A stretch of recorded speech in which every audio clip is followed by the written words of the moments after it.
Hosted by you/that last by unicorn.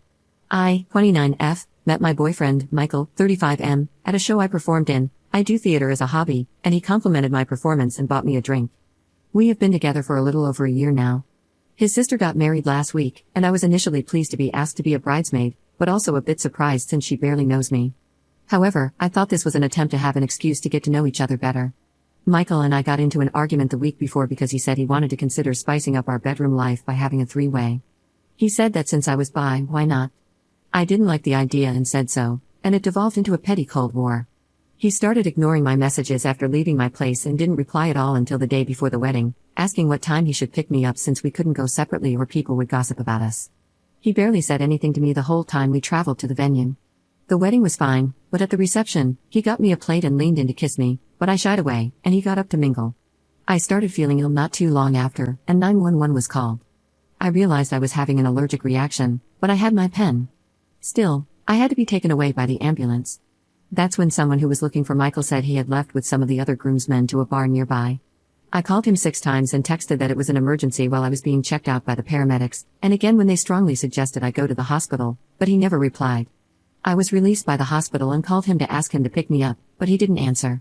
So, I woke up my best friend, and she took me home and stayed with me overnight to make sure I was okay. The next morning, Michael called, but I was still asleep, so he left me a lengthy voicemail, yelling that I ruined his sister's wedding and that I always have to make things about me. He came over to further berate me and said he should just break up with me because I am dramatic and that this is all too much. I pointed out that he had gotten my plate, knew full well that I have a legitimate allergy to coconut, and that his sister told me afterward that he knew the cake he gave me was a coconut cream cake. All the food had signs indicating what it was and what the ingredients were, as I was not the only person with allergies who attended. He left, saying he couldn't talk to me when I'm this way.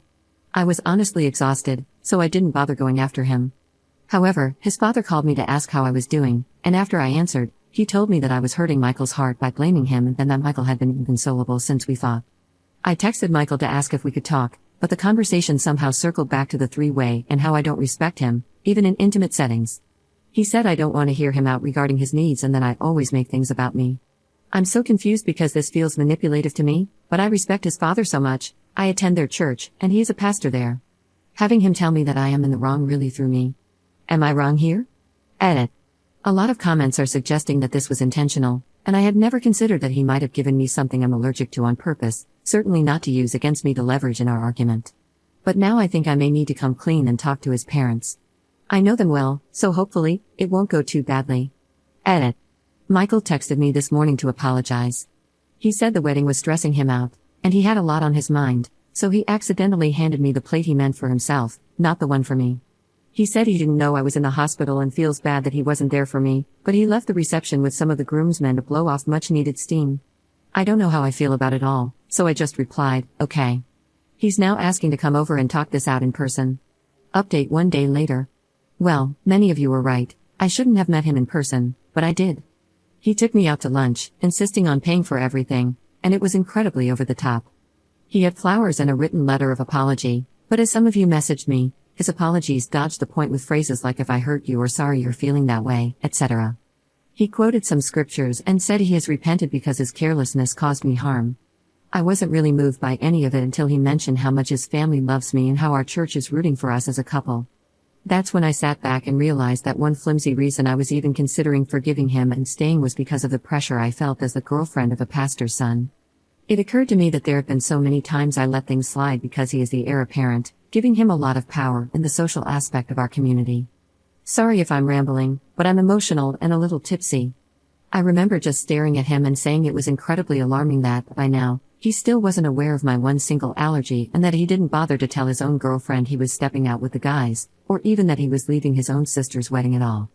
He then said it was actually kind of stupid of me to eat a cake that had coconut and implied I was an idiot for not realizing what I had was coconut.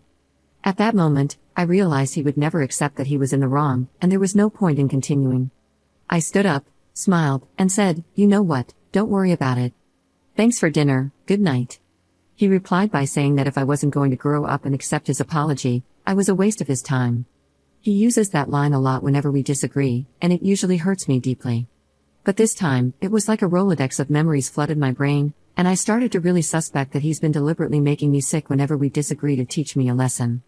I told him I was done and that he needn't waste his time with me anymore, then I left. Afterward, I sent screenshots to his father, explaining the situation as best as I could without outright blaming Michael for my past illnesses, since I don't have proof. About 20 minutes ago, I received a text from his father. His father said he was incredibly disappointed in my immaturity and hurt that I wouldn't even wait until Sunday at church, where we could pray together, talk it out, and heal. I felt this way for a while, but I was finally able to say it, that using religion as a tool for guilt is low. I told him I am no longer concerned with his version of God, as that version is judgmental, cruel, and heartless, while the God I've always believed in is loving, compassionate, and kind. I told him I'm done. I've since been told, through his father and further emails, that I am no longer welcome at my church until I reconcile with my true husband and learn compassion and respect for my leaders. So I guess that's it. I'll enjoy sleeping in tomorrow and eating coconut-free food while lounging around my home, instead of going to 3 separate church services starting at 8 a.m. after that. I'll figure it all out from there. I don't really know how to sign off, but I do watch a concerning amount of Charlotte Dauber videos, and she usually ends things with practical advice like do your laundry or something. So I'll just say, live for yourself, feed your soul, and know you are enough. I'm going to put in the work to get there, and I hope we all make it to the other side, contented, and filled with love and joy. Up in the comments. I forgot to add to my post, but, well, I ended up sending his dad screenshots of some texts. If you're here for the drama, here are the top 2. 1. One night, after I sent Michael home for trying, and failing, to pressure me into intimacy, he texted me, "You're missing out and should be grateful since your body makes me sick, but my love for you is stronger. Would it hurt to show some appreciation by giving me a handy?" 2. On his birthday, I had just been in the hospital after passing out from exhaustion and dehydration. I went straight to his party afterward, stayed until everyone left, and even helped clean up, except for the kitchen. After I left, he sent me, "You could have cleaned the kitchen." Then followed up with, "Or stayed over to get me off." And finally, "You're a waste of time if I don't even get any action on my birthday. Thanks a lot." And after both incidents, he suggested adding a third person. His dad hasn't responded. Commenter. Holy crap, and you stayed with him? You poor girl, no one deserves someone like that in their life. But you didn't say if you told his dad about him sending you to the hospital and potentially unaliving you. Because we both know, and the rest of Reddit knows, that he did that intentionally. And if there was proof of him giving you that cake, you could probably send him to jail. Ops response. I didn't and don't have the best self-esteem. And being the only black woman in this town, at least that I know of, I've always felt like I'm considered less desirable, not saying it's right, but it's just a reality where I live. I've been here since my preteen years. When Michael asked me out, it was like a parade. Everyone acted like it was a Cinderella story and that I had won the lottery or something. I've been texting a friend today, and she's letting me know how dumb I've been. I never told her about our issues, and is about ready to commit crimes, lol. I think I lost myself for a bit, but I've actually wanted to leave the church low-key for a while because of how I've been treated, so that helps a bit. Second update 2 months later. It's been a hot minute. I completely forgot about my posts until I was watching a YouTube video on Reddit stories, and one of the stories reminded me that I never gave an update. I found a more laid-back church in my city. It's the kind where we can go to the pub afterward and have a laugh. I really liked it, and I made some amazing friends that I'm still in touch with. The whole going to church thing was actually my therapist's idea, to see if I still identified with the church or its ideals. Turns out, I don't. So now, I'm back to being the heathen I am, lol. My ex quickly moved on, and he had a new girlfriend within a month of our breakup. Bless that woman, I thought, because isn't she in for a ride? Oddly enough, she reached out to me on Facebook, and out of curiosity, I opened the message. She started by introducing herself, saying how long she and my ex had been dating and how they've known each other since childhood. Then she said she feels convicted by the Holy Ghost to seek a resolution between me and my ex, and she's worried I might be his true wife. She went on to say that if I can't forgive him, it proves I'm not his true wife and asked me to let her know, as she can't marry him until I make this clear. I kid you not. When I shared the screenshots with my new church friends, they sent vomiting emojis and said this sounded more like a cult than a faith. I agreed and replied to her with, "Yeah, marry him if that's what you want, and nothing more." I've been getting messages from members of the church, but I don't really care. I've loved my life since leaving. I didn't know life could be so enjoyable, and it's made me wonder how much damage the church actually did to me. For fun, I'm going to an appointment with a friend of a friend's apprentice for a tarot reading. No joke, I was asked. No offense to anyone who believes in it, it's just not usually my thing, but I'm curious and interested. Maybe it'll be good. I'll let you know. Third update 1 month later. This is really hard to explain. After my last post, he stayed away for all of a hot second. He kept dropping off gifts and food, freaking food, of all things at my door. I've ignored them and thrown them out at the end of each week like all the other trash. Then he waited out front for me, so when I came out to take the trash out, he was sitting right there. I didn't even see him.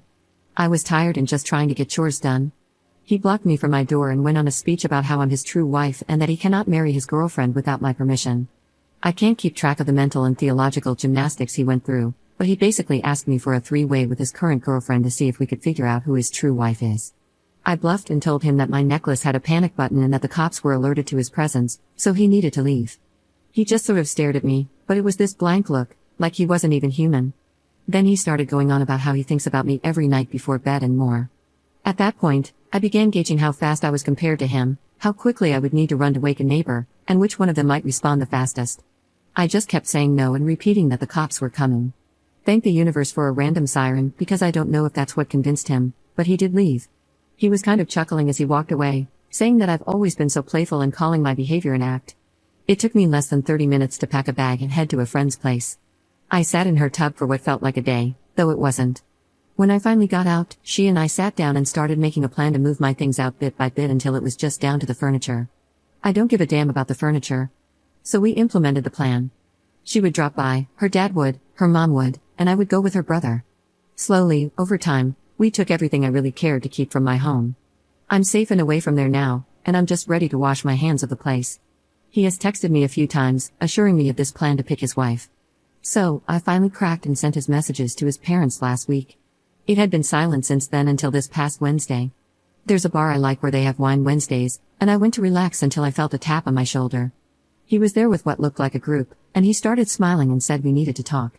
I loudly told him to leave me alone, but he dropped to his knees and asked me to marry him.